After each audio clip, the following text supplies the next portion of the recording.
Good morning, everyone. Thank you for being here. Last week, the mainstream media once again underestimated the House Republican majority, and we once again delivered results for the American people, passing a strong National Defense Authorization Act. The American people are fed up with the radical far left and failed policies of Joe Biden and House Democrats.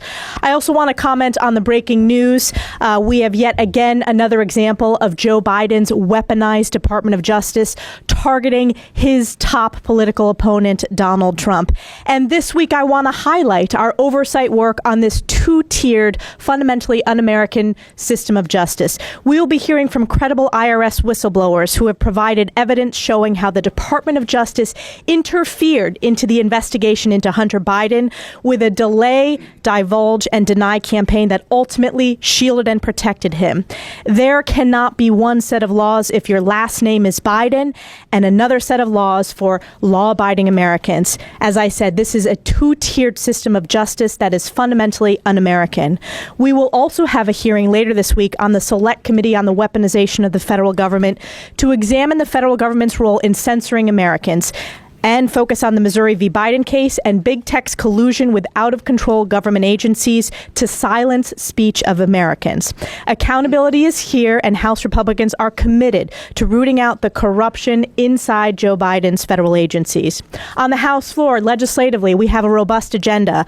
We'll be voting on key legislation ensuring America's aviation superiority through the FAA Reauthorization Act, and we'll be keeping illegals out of children's schools through the Schools Not Shelters Act.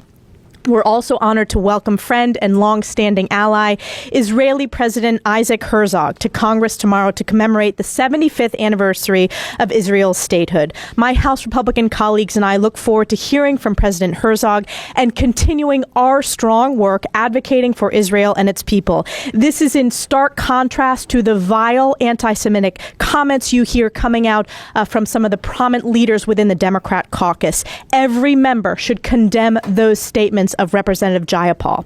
As we do every week, we're highlighting some of our freshman members who are rising stars and are leading legislation. I want to first start with Mike Collins from Georgia's 10th District, who is on the T&I committee, and he's focused on FAA reauthorization. Mike.